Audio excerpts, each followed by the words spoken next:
with that, we should probably begin. A very warm welcome, everyone. My name's Matt Price. I'm a clinical psychologist by background, and I'm the Director of Research and Grants here at the 1001 Critical Days Foundation. We're a global charity based in the UK, and our vision is to build a better world for babies. And we're absolutely delighted to be talking to you today about paternal mental health and how we can support babies by supporting dads. If I could get the next slide, please, Jade. I'm really delighted to say that it's not going to be me speaking for the full hour ahead of us. We've got some wonderful talks lined up from Elliot Ray, Kate Ellis-Davis, Kieran Anders, and a little bit more from me. Might be able to tell my voice is actually fading a little bit. I think I'm the only person that's able to catch a cold when it's 30 degrees outside. So please do bear with me and join me with some patience while my voice is catching up with the weather. If we could get the next slide, please. So before I hand over to Elliot Ray to formally welcome us to this session today, I wanted just to pause on this really lovely quote that shows the unique role that dads play in shaping the early development of babies and young children. And it's really important to say on today of all days that by championing the needs and support for fathers, we in no way want to detract from the unique and important role that mums play too. And it's important that we say this today as the launch of the maternity care findings come through in the news here in the UK. So that might be in your mind, that's in our mind too. When we're thinking about fathers, we're really thinking about the whole family system that surrounds a baby and is so important to nurture in the 1001 critical days. So from our perspective, you know, we're thinking about having a space to support both mums and to support dads. So that is kind of the starting point for us in today's session. So without further ado, if I could get the next slide, please. I'm delighted to welcome you to our first speaker, Elliot Ray. Many of you will know Elliot from his work as a tireless champion of equal parenting and supporting fathers to have a voice in terms of caring for their children. We're delighted to be working with Elliot, and I will say no more and let Elliot come in and offer us a warm welcome. Thank you very much, Elliot. Thank you so much, Matt. And hi, everyone. Welcome and good afternoon. We couldn't have picked a better day. I hope you have a fan and ice cold water with you. And my daughter was supposed to have her sports day today. It was postponed. I'm very happy. I was not looking forward to doing the parents race in this heat. So good news. The first 1001 days are formative for every family. And for us, for my family, the first 1001 days changed the course of my life, my personal, professional life, and is the sole reason why I'm here today, why I've done my work over the last 10 years. So my eldest was born with Group B strep. You may know Group B strep is a very serious infection. And we spent 2 weeks in a neonatal intensive care unit, lots of ups and downs, very, very difficult time, lumbar punctures, MRI scans, all that stuff. After 2 weeks, I did what so many dads, I'm sure, listening to this call did. I went back to work straight away. Now, as a confident, extroverted person, I was a shell of myself for the first year. I was having panic attacks in work meetings, insomnia, anxiety, and me and my wife, we really, really, really struggled. And I was eventually diagnosed with PTSD. But I count myself as one of the lucky ones because I had, at the time, no financial worries. I had and do have a great relationship with my wife and my friends. I was lucky enough to have a great manager at the time. I could change my working pattern 3 times in the first year. So I was able to be at home and bond with my baby and be a whole equal part of family life. But that statistic that we're going to talk about later on, that 2 to 3 babies lose their fathers to suicide every week in the UK, I resonate with that. I see that. I understand wholeheartedly how it happens. So 5 years after the birth of our first daughter, I shared my story on the BBC. And I was very nervous before that article came out, but I've got to say it was probably one of the best things I've ever done in my life. It stayed on the BBC homepage for a whole month and brought up conversations that we haven't been having enough across society. And what was interesting is that I received hundreds of emails from dads across the UK and across the world saying, I've experienced similar. We went through a traumatic birth experience. I've been having postnatal depression symptoms. I've been struggling to connect with my baby. And it was really amazing to get those emails. It took a long time to respond to, but it was really amazing to get those emails. But what was sad is that at the end of those emails, so many of those dads said the same thing. They said, this is the first time I've ever told anybody. And I've been reflecting on that over the last 5 years. Why is it that so many of those dads felt more comfortable pouring their heart out, talking about the darkest moments in their life to a random stranger on the internet? Why do they not feel more comfortable talking to a friend, partner, a colleague, a health professional? And this is why the work that we're all doing is so important. To first of all work on prevention, the things that we can control, which will reduce the likelihood of dads experiencing poor mental health. And if they do experience poor mental health, the support around them to get the help they need. Through Parenting Out Loud, we've worked with thousands of dads over the last few years, whether that's going into their workplace or through community events. And I'm privileged enough to hear some of their stories of the dads now that are more involved than any fathers in modern history. They are more involved caregivers. I go to the school pickup gates. I count the number of dads in my daughter's school. Often there is an equal number of dads there, which is incredible. We know dads are fully involved and want to be involved. But I also speak to the dads who are struggling with the demands of life, to balance or to show up and to bond with their baby, especially in those first 1,001 days. So the work we're doing here is so key. It's so key to the mental health and the well-being of mothers. It's so important to the mental health and well-being of fathers. But most importantly, it's key to the development of babies so the next generation can grow up healthy and happy and the whole family can thrive. This work is fundamental, it's key, it's life-changing, and I'm personally so blessed, so privileged to be here and be part of this with 1,001 Days Critical Days Foundation. So I'm looking forward to hearing some amazing research from Kate and the groundbreaking research they've been doing from Swansea University. Hearing from Kieran, good friend of mine and a massive fan of Kieran and the amazing work they do at Dad Matters, which is incredible. We need that across the whole of the UK. And hearing more from Matt on the Supporting Babies by Supporting Dads mental health initiative. So with that, I'm going to hand back to Matt to take it forward. Thank you so much. Thank you so much for that, Elliot, and thank you for all that you do, both in your work life, but also in sharing your personal experiences there. I can imagine that it never gets any easier to share those personal experiences, but actually it's a really solid reminder of some of the statistics and the research that we're about to hear from. Behind all of those statistics and all of those numbers will be a dad who was experiencing really high levels of distress and maybe didn't know where to turn. So thank you so much for sharing your personal experiences and for all of your tireless efforts as well. Thank you very much indeed.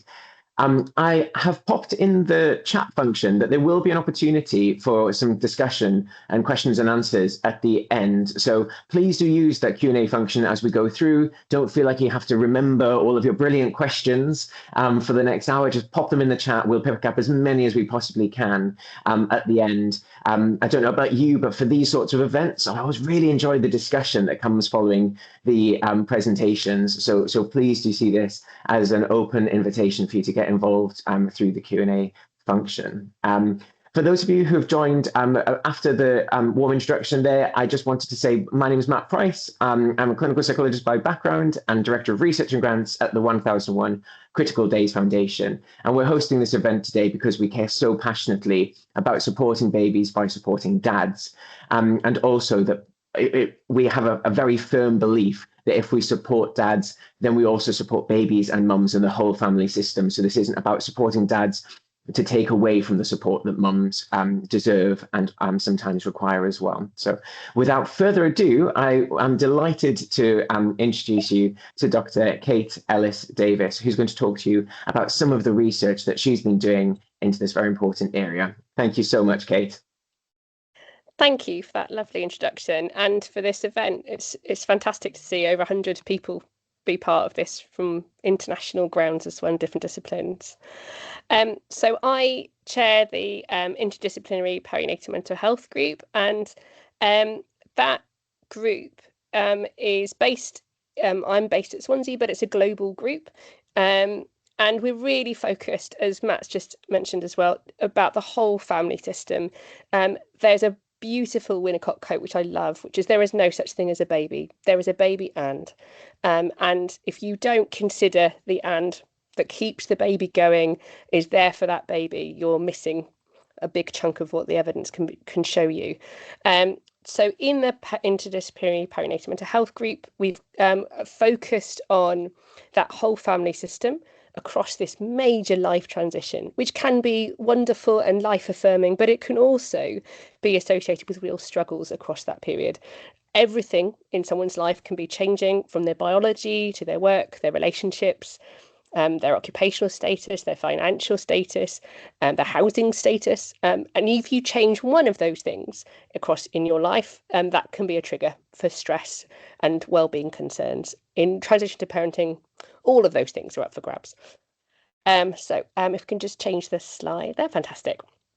We particularly focused on underrepresented groups, so that includes fathers, even though one of my mentors and someone I've had the privilege of researching with, Michael Lamb, first researched and published on fathering in 1975. And there's a beautiful amount of research now. It is still the case that fathers are underrepresented in family research. It is not a default setting that when we look at perinatal mental health that we include dads in research, and therefore it's not the default that we include fathers in the policy that is based off of that research. So we include dads from all backgrounds and family setups as well. We include families that are formed by assisted reproduction, cultural minority groups that aren't represented, as they should be as well. And for us, it's core to do research that directly links to the training of healthcare professionals, public awareness and policy. And I'm sure you can see the beautiful lining up there with the 1001 Critical Days Foundation. I have never come across a funder that is so driven and apt at delivering research and then making that translate into a real world change. So that's just a wonderful thing to see. And we're looking at the role of environmental factors, biological, relational, systemic factors, and how we can improve well-being. So during the heat wave, for example, we're really concerned about the rise we see with heat waves and air pollution with preterm birth rates and perinatal mental health stress. So that's something that's, I'm sure, might be coming up this week for those who work with families. But we're really thankful for all the families involved in this research, our funders and the collaborators across the globe as well.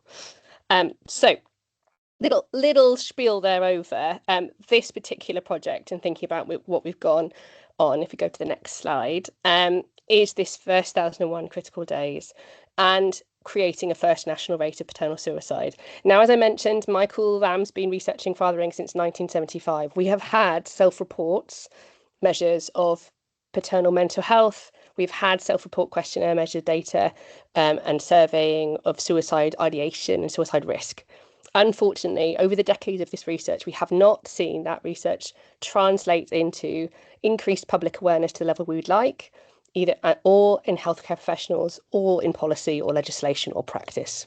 And that goes for the UK and it goes internationally.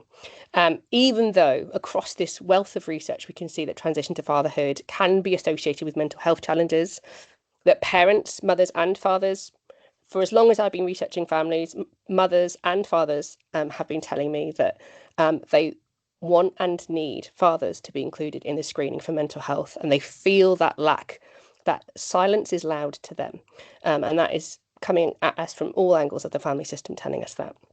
Healthcare professionals also tell us that they have a lack of training and support and means of delivering that provision in a family systems way. And what we want to see is research, not for research's sake, but research that can really push on all of those levers that we need. So that brings us to this first national rate of suicide data. The challenge with going beyond self-report questionnaire survey data is that fathering has not been traditionally linked to men's health records.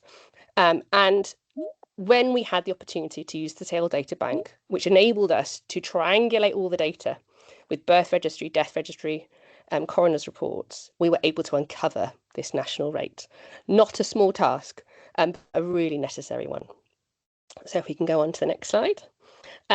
So this was the first research grant that we were extremely grateful to receive from the 1001 Critical Days Foundation, and it's a real hallmark for what their research and foundation is about, really uncovering the gaps in the research that can drive this policy in practice.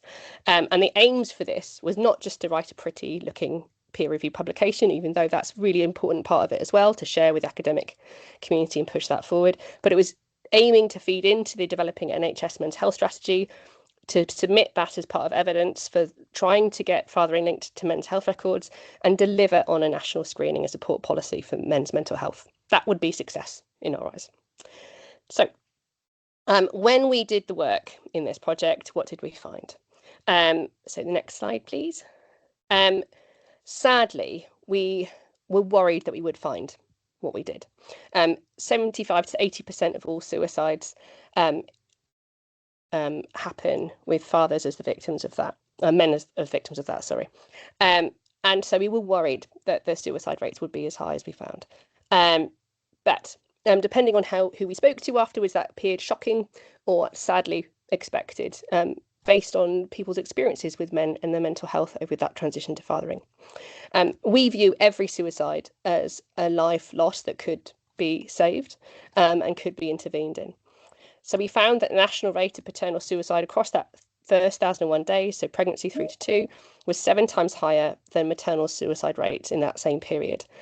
We never want to pit maternal and paternal mental health against one another. That isn't how family systems work, and it isn't how our health systems and research should work either.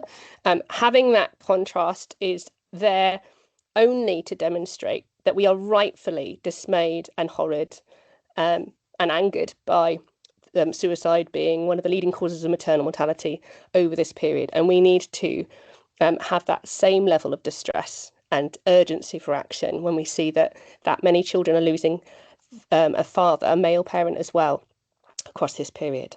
So there were protective factors of parenting. So this might sound counterintuitive, but becoming a parent actually lowers your lifetime risk of suicide compared to those that don't become parents. But that protective factor was not as strong for fathers as it was for mothers. Living in deprivation doubled paternal suicide rates, which is really shocking. And knowing what we know about the role of environment and stress and things like air pollution, as well as lack of resources, is part of that big picture. And we also saw that first-time fathers had an increased risk of suicide. So we have an idea of what the more vulnerable populations might be for this as well, even though any father can experience a concern in mental health. So I'll nip through now to the impact and our next steps quickly.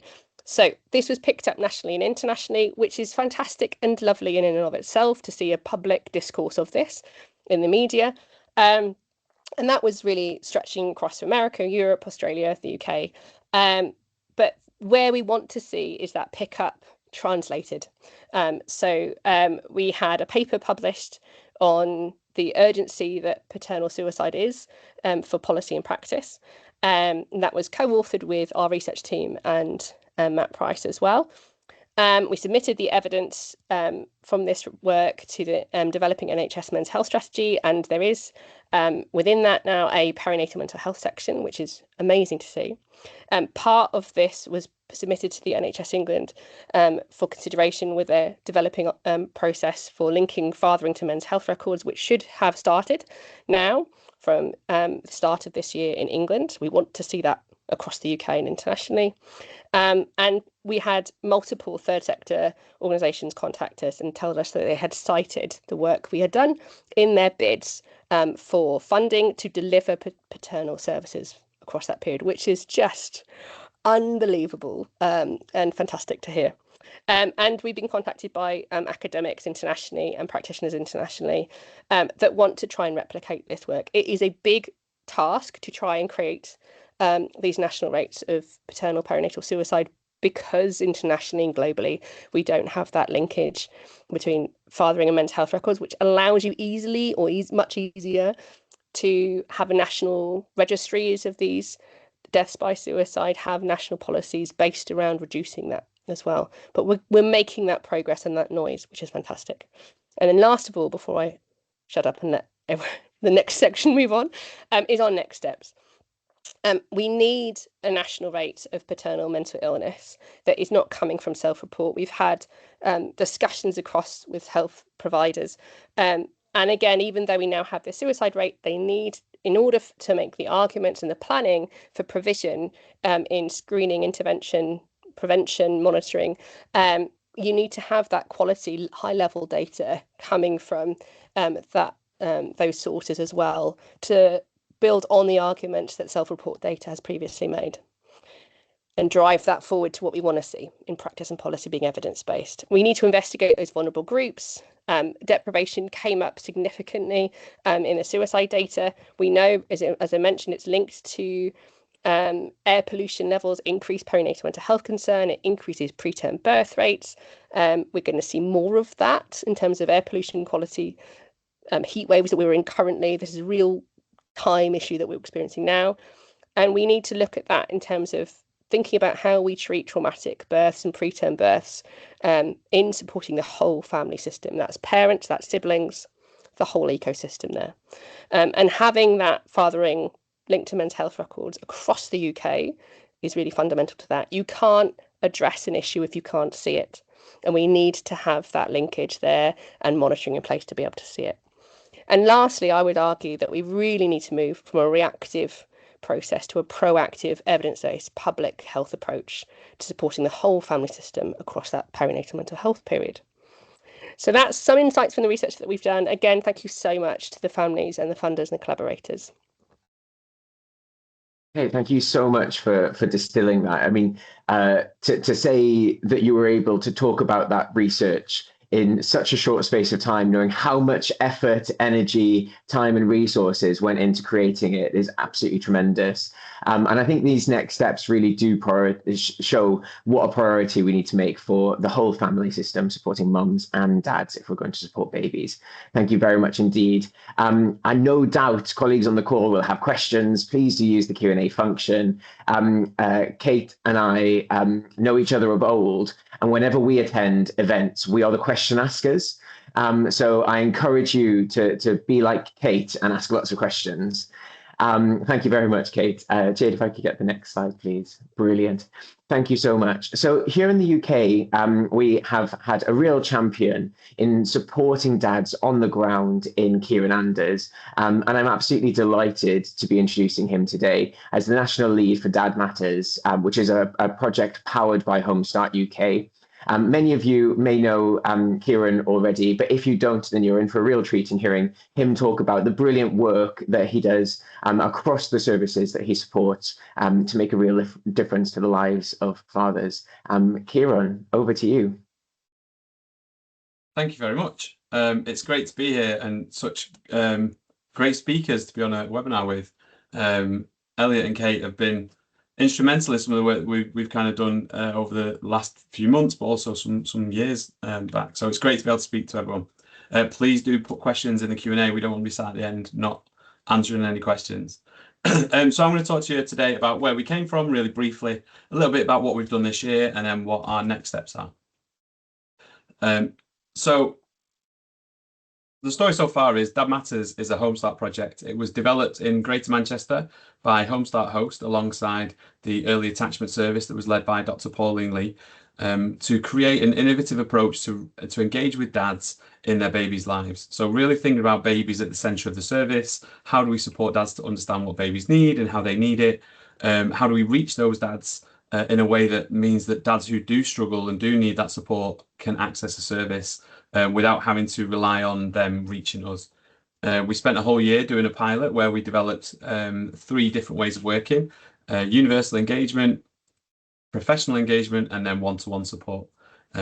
Within those 3 ways of working, we wanted to work on 3 specific topics: attachment and bonding and the parent-infant relationship, dad's mental health and also mum's mental health, and then how we can support dads to access the right services at the right time.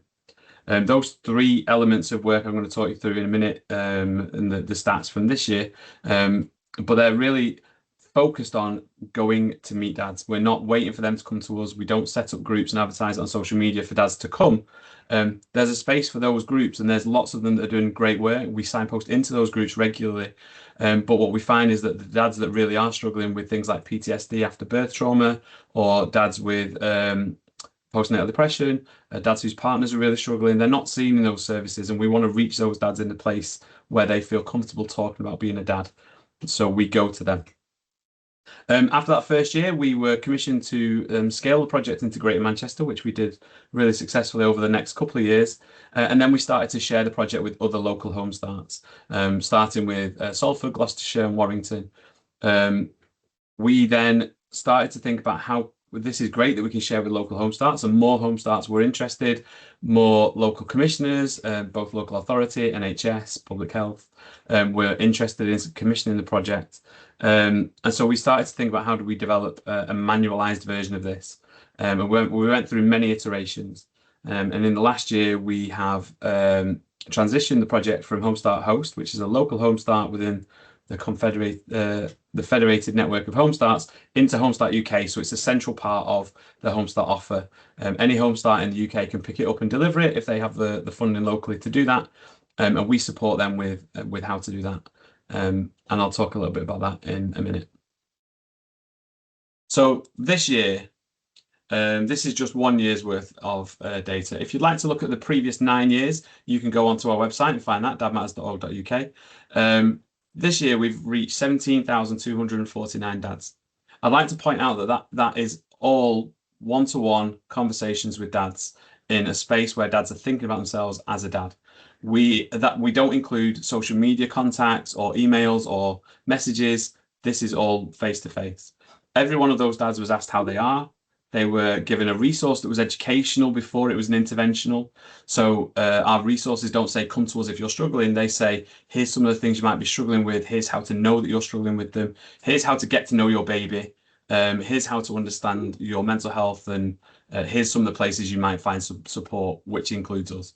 And we find that's a much better way of engaging with dads in that space. We also give them a leaflet, because a lot of the places that we see them, dads are sat waiting for something. So if you give them a leaflet, they can't help but read it. Out of that, 12,442 were in universal settings, which for us includes antenatal clinics and scans in particular, post-labour wards, birth registrations, and then those types of groups where dads attend, where they're invited in. So it could be family hubs, it could be baby massage, it could be lots of other places. We go to those as well and see those dads. We saw over 1,000 in neonatal units where we see dads cot side. They don't often want to come away from the cot to see somebody, a practitioner in a room. So we go and walk around the unit, sometimes with the mental health specialist midwives, or sometimes with the neonatal nurses, and we speak to those dads where they're at. Some of them are perinatal and infant mental health specific, so that could be a mother and baby unit, or it could be within a parent-infant service session or clinic. And then targeted activities for us include things like walk and talks, drop-ins, coffee mornings, and stay and plays, which is kind of added value for what we do. We set up all of the other engagements first, and then we start to think about how can we bring dads into a group environment. So impact today. So these are the referrals this year. We had 889 new referrals. Of them, 171 were declined. They tend to be because they don't meet the threshold for risk for that local home start. They're maybe too high risk, or more likely the children are not in the perinatal period, or the dad isn't having any contact with the children at all, which would mean that those referrals are inappropriate. And what we find is when we have a new service starting up, we get lots of inappropriate referrals because there's not a lot for dads in most places, and we get all of the referrals for all of the dads. And we do a lot of work to engage those professionals to make sure that we can reach them in the right place. Of those 889, these are the percentages that we got dads who are even less seen in services than the dads that we would see in general population. The number there that really strikes me is 26% were under 20. Doing work with people like family nurse partnerships, teenage pregnancy midwives, health visiting teams, really capturing those dads that get those referrals coming through, and those dads are really accepting those referrals as well. And this shows the improvements that we've had. So at the moment, we're collecting the percentage of referrals that improve their parent-infant knowledge using a tool that we created with our clinical colleagues. And we have 81% improve that. And we also collect data on how many of those referrals improve their well-being. And we use a mixture of different ones across our network. Some use PHQ-9 and GAD-7, some use Core 10, some might use Edinburgh, and we've 84% have improved their well-being. And as you can see there's a quote from a dad. Someone is reaching out, building a relationship. We speak weekly and feel close. I'm able to say what I'm thinking and know these thoughts are okay. And across our network, we had over 12,000 individual contacts with dads over text, and emails, calls, and visits. So there's 3 quotes on the screen. My coordinator was such a good listener and made me feel at ease, made me want to open up. The only thing might be, it would have been maybe useful for the referrer to pass more information on to you guys about the birth, so we didn't have to go over that. One of the things we come across is that because dads are not often listed in the notes, there's not always the automatic referral systems for dads to be sent to us by people like midwives, health visitors, and so dads find themselves relaying their story over and over. The combination of practical hands-on support and having someone to chat about my worries, it was the first and only contact I had for a while with another dad. I didn't realise how valuable that would be until I had it. A lot of dads don't understand what the support might do for them until they actually receive it. We try and share a lot of dads' stories to be able to help dads to understand why they should engage with us in that way. The fact that someone is reaching out and building a relationship and speaking every week, you feel close and validated. Being able to say what I'm thinking and being told these thoughts are reasonable and rational. So that's the work we've done in universal engagement and also in our referrals. We also work with professionals to help improve practice. A lot of that selfishly is to improve our referral rates from those professionals. We know that dads are more likely to come to us through a professional referral than a self-referral. So we work with specialist midwives, including mental health midwives, teenage pregnancy midwives, asylum-seeking midwives. We also work with health visitors and specialist teams. We work with specialist perinatal mental health teams, parent-infant mental health teams, maternal mental health services, family hub services, early help, anybody that's really seeing families, because we know that if they improve their practice to engage with the dad in their space, they'll also be able to then improve the relationship that we can build with the dad later on, and actually provide those referrals that will be much more able to work for the dad and the baby. Those professionals that we see, we might see them in training that we deliver, which is about 2.5 hours, or we might have we do have different versions of that training that might be a 30-minute lunch and learn, it might be a 15-minute presentation in a staff team meeting, or it could be a conversation in the corridor when we're doing outreach in the hospital. There's lots of ways for us to engage with dads, and we try and with professionals, and we try and do that as often as we can. So what next? So as I said, we transitioned to Homestart UK. We decided to do that about 18 months ago. We had a plan in place where I would be seconded to Homestart UK for 6 months, would develop a toolkit that would get all of the information about how to run a Dad Matters into Homestart UK, so Homestarts could pick it up off the shelf. We were really thrilled that the 1001 Critical Days Foundation decided that we were scalable enough to be able to fund that transition, which gave us much more time to build a much more robust toolkit, much better resources. So since that funding came through last year, we've developed our website, we've developed our social media, we've improved our brand, we've aligned the brand more with the Homestart network, so we're more visible within 160 Homestarts instead of just the ones where we work locally. But also image refresh, and you can see on this image here Sal and his baby Sammy, which is a fantastic picture. We have a whole suite, hundreds and hundreds now of images at Homestart UK that we can use in our brand centre. All of that helps us to then think about how we consult with the network. So we've done lots of consultations on what the transition needed to look like, what the parameters would be, but also what did the toolkit need to include, what Homestarts who don't have a Dad Matters think about Dad Matters and how they might implement it, but also how can we share best kind of best practice in working with dads that isn't the Dad Matters program, which is quite specific and perinatal? How do we share that with other home starts? How to run dads groups, how to develop dads resources, how to use the right language and imaging and things like that. So that's all a big part of that kind of work stream within this funding. The second part of the funding is evaluation, and that for us is the bit that we're working on at the moment. We're developing an initial assessment and ending assessment schedule that includes the Moore scale, the confidence scale, and also an antenatal parent-infant scale, as well as well-being, which will be PHQ and GAD, and some ONS questions that will help us with kind of a value for money analysis of the project, which for us is really exciting. We've had lots of data for a long time. We managed to have an impact report that had lots of data in it, but especially lots of stories which resonate much more for dads in particular. And then the third part of that is onward grants to our network to create more Dad Matters. At the moment, we have 28. We're looking over the next few months to have another 10 home starts that will be running Dad Matters in their local areas. And the funding that we're providing is match funding, so they will be able to use that to leverage funding locally in their areas from places like family hubs, where we know that there's much more sustainable funding options, and building them into those systems means that dads are seen centrally in lots of places. And we already have Dad Matters in family hub areas, such as Halton, Blackburn, Kirklees and Calderdale, and a few others who are doing a really great job of integrating Dad Matters into a system where there is other offers for dads as well, where we sit alongside it.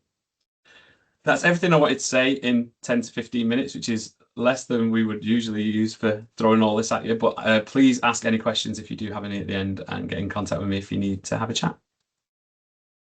Kieran, that was absolutely brilliant. Thank you so much. And every time I hear you speak, I feel like I learn something new about the way in which you have adapted the way that you communicate to dads, that you integrate and join services together around the support offer for dads. I think that's so important, that we don't accidentally create dads as like a side story and they have to go to this other special place for their support. And I guess in England, we've got the opportunity of Best Start family hubs to really demonstrate that these are places for dads as well as mums. Anyone who's caring for a baby kind of should be able to think that they can go to a Best Start family hub and know that they'll find either a warm cup of tea or a story to read or support that they might be looking for. So absolutely brilliant. Thank you.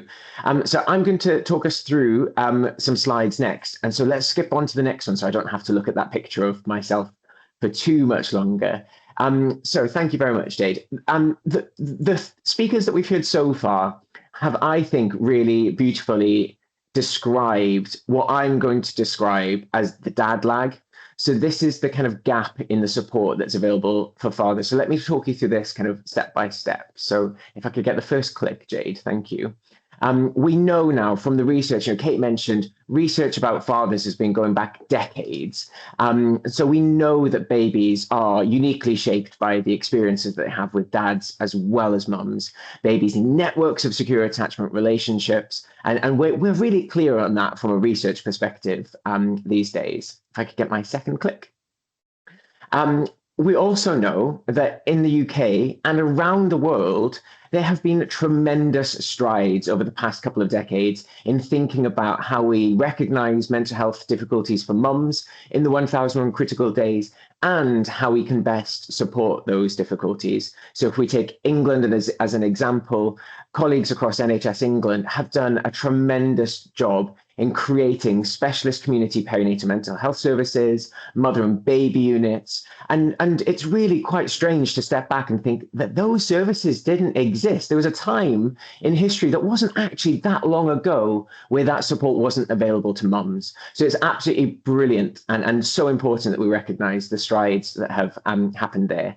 And as a global charity, we are very fortunate to have conversations with colleagues in other countries. And quite recently, we were having conversations in Norway where they don't have the same level of specialist perinatal mental health support. So it's really important to recognise kind of the strengths and areas for development across different countries in terms of supporting mental health for families. So then we can think then about the research that Kate presented, and we know that dads will be experiencing perinatal mental health difficulties. Right now, across the world, there will be dads who have babies or are expecting a baby, and they will be struggling. Many dads won't, but some dads will. And if I can get the final click, Jade, that all adds up to this lag between what we know from the research, what we know from practice, and what dads are telling us, and what support is available for dads. There's a real lag between what we know and the services and the policy that is available to support dads at the moment, both in the UK and indeed around the world. I get my next slide. Thank you. And my first click. So from the 1001 Critical Days Foundation's perspective, so we're a global charity and our vision is to build a better world for babies. And there are three main ways that we do this. The first is that we provide charity grants to frontline charities, providing support to families and babies from pregnancy to the age of 2. So we were delighted towards Dad Matters, a £1 million grant to do the operationalization that Kieran described and also to support scaling. It's a kind of us putting our money where our mouth is in terms of this is how important dads are to the lives of their babies. If I could get my second click. Research is really important. Kate described this really beautifully. If we don't measure, if we don't know kind of the scale of the challenge, then it's really hard for us to make a case for greater investment in babies and in father inclusive practice. We were so thrilled that our first ever research grant was to Swansea University for being able to really reveal these statistics for the first time on a world stage. And there's more to come. So we're really keen that this isn't the kind of one and done research project. There are many more research projects, I think, that can help us to unpack what this looks like for dads across the UK and indeed across the world. And then last but not least, we as a foundation are absolutely determined to advocate on behalf of babies around the world. We would absolutely love to see governments prioritising investment in babies. We're very fortunate that we can fund research and frontline practice, but the opportunity for governments to really recognise this as a worthwhile cause and to put their hand in their pocket is absolutely amazing, because the funding that they can unlock with a swish of their pen is far exceeding what we can do as a foundation.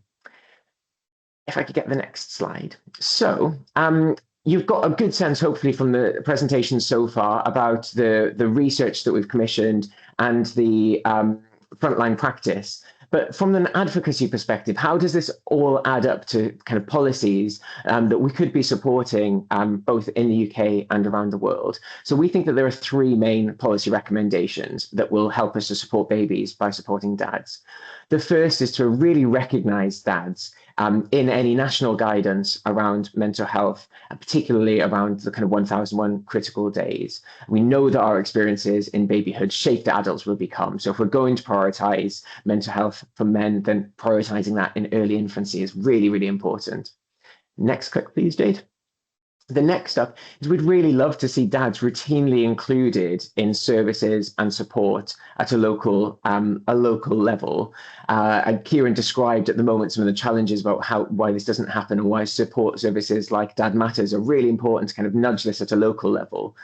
But we need to see much more of that. And last but not least, we really need to strengthen the data. So this speaks directly to Kate's point about we currently know and annually report on how many mums die by suicide in the 1001 critical days, but we do not have the same level of tracking, reporting and publishing of data for dads. So we need dads to be recognised in guidance and policy. We need dads to be asked about their mental health routinely and included routinely in services. And we need to be able to have the data across at a system level, at a population level, so that we can really understand the needs of dads and mums together to support babies. And I'll just give one specific example of kind of how we could potentially do this in practice. So at the moment, I mentioned earlier the brilliance of specialist community perinatal mental health services across the UK. At the moment, dads are excluded from accessing that support on the basis of the fact that of their gender. So we would love to see those specialist community perinatal mental health services open their doors to dads as well as mums if they're experiencing high levels of psychological distress. We know that's not an easy request, but we think if we can tackle each of these three, then it's actually not an unreasonable request either. If I could get my next slide, please, Jade. So one of the reasons why I was so keen that we host this webinar is to bring together people who share our passion for supporting babies and families. You might like this little image here. I like to imagine that if babies could, they would have meetings like this, thinking about kind of how they would support services and how they would redesign support for their families. So they can't do that, so we must do that for them. Let us be the champions on behalf of babies, and think together about how we can reduce the dad lag and make sure that all dads have access to the support that they might need in the 1001 critical days. If I could get the next slide, please. One very specific thing that you could do, if you're UK based, is respond to the government's consultation for the development of a new mental health strategy. It would be brilliant if as many people as possible could reply and say, we need to make sure that perinatal mental health in general is included. We need to make sure that specialist community perinatal mental health services are inclusive of dads as well as mums. And we can support early intervention for mental health by investing in the 1001 critical days from an infant mental health perspective as well. So parent-infant relationship support, all of that added together would be tremendous to see in a mental health strategy, because we know that our experiences early in life can really shape mental health as we go through childhood and into adulthood. And we've got a little bit of time, a couple more weeks before those submissions close. I could get the next slide, please. We will have some time for questions and answers. Please do pop them in the chat. But before we come on to that, I have one more slide, which is an invitation for you to share your feedback, both on how this webinar has been for you as an attendee who's joined in the sweltering heat to listen to us talk about the importance of supporting babies by supporting dads. But we've also got some questions on there that will help you to think about and to share ideas about what more we could be doing as a sector, as a society, as leaders around the world to be supporting babies by supporting dads.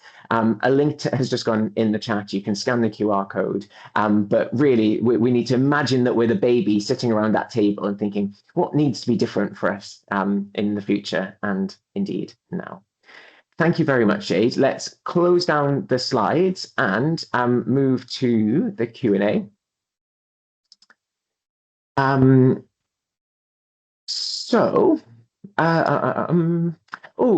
Kate, I wonder if I could bring you in for the question from Martha about differing health policy structures across the UK, because I guess from your perspective in Wales, you'd be very familiar with some of the challenges and opportunities to supporting developed nations to be thinking about this. Yes. Thanks, Martha. That's a brilliant question as always. We've just been working on with the ACP kind of a workforce guidance around perinatal services in general, and the divergence across the 4 nations is an opportunity to see where best practice might be outside of ourselves, but it is also a real challenge for having some cohesion and making sure that all families across the UK are getting the services that they need. I might sound like a broken record, but I think data is the way that we do this. So you need to, for each of the 4 nations, have that data on the rates of perinatal mental illness across the family system and infant mental health, and what the outcomes might be for that. And what the risk points are. So we know really well, because we have that national data on mothers and have for decades, and it's linked to health records, we know what across that perinatal period risk points might be. We need to know what that is, not just the rate of overall outcomes for dads with suicide, but we need to know for mental health what those risk peak points might be so we can intercede. We need to know across the 4 nations what that might look like about different demographics and populations for those groups. So I think when you aren't going to have 4 nations all agreeing on everything, on every aspect of the care, they can agree on what are the golden principles for having gold standard. provision, services, and data. And I think agreeing on those gold standard principles of what we agree we need from the data to be able to ensure that we are tracking along with what the reality of what families are experiencing is one way of addressing that. And I think that also speaks to some of the other questions about for fathers, are they included in data that can be pulled for service provision for pregnancy loss? They aren't and haven't historically been because of that same gap linking to their health records. And as Kieran mentioned, that inadvertently, I'm sure, from the service design aspect of it, means that these dads find it harder to get into services, and if they do manage to get in, they're having to retell this traumatic experience over and over again. And the same thing with biological fathers, if a child is removed, which is another question. When there's queries about family safety or not being able to include them in other family aspects, if you don't bolt and tie a man's access to perinatal services to the mother's health records, and if you instead link fathering to the men's health records, all of that is circumvented, and you're treating that man as an individual that might need perinatal mental health support. That's brilliant. Thank you so much, Kate. Gosh, you said so many wonderful things there. No, that was absolutely tremendous. And I think one of the things that in some ways that feels like a really big task, but actually we know that several local authorities in England are already opening health records for dads, trying to do more of the data tracking. NHS England announced just before Christmas that they were going to start routinely requesting that those records are opened. That a man's health record is updated when he becomes a father. So we know that there are. It's a real moment. It's a real moment for movement in this space. I would say for the last decade, the response to we need to link fathering to men's health records has come back at me of like it's just not doable. But it is. I think we need to distinguish between what real impossibilities are, and then everything else is on the table. Yes. Yeah, that's a lovely way of putting it. And just to pick up on the point about services that can support parents who've experienced the removal or loss of a child from their care, there are absolutely service models that offer that support to dads as well as to mums. One that I'm aware of is the Futures service in Leeds. I used to supervise that team a long time ago. They're brilliant practitioners, a really thoughtful, trauma-informed model that supports mums and dads. So just one example there, but I'm sure that there will be many more across the country. I think Barnardo's also offer some support along those lines. There's a question about the Desmond Swayne's bill, the babies bill. Colleagues may have come across this, but may not have. In England, Sir Desmond Swayne won the private members bill ballot and has chosen to put forward something that he's calling the babies bill, which is a bill to enshrine in legislation the support that is provided as part of the Best Start family hubs and healthy babies services. So the wording is currently being drafted, so we haven't got kind of a very specific draft that we can share at this point. But it will be an opportunity for us to put into legislation the unique importance of supporting babies and families during the 1001 critical days.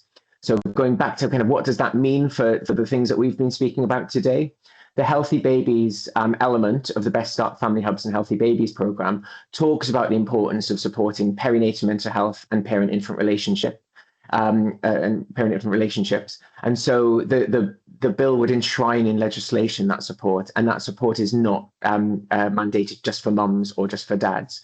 So it would be real power to your elbow if you're working in England and thinking about how you could ensure that there's greatest consistency of support available to babies and families.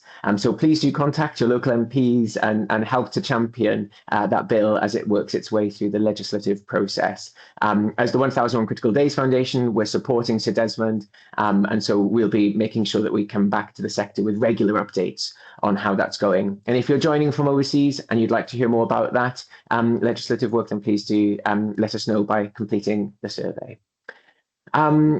Jade, any other questions that are coming up?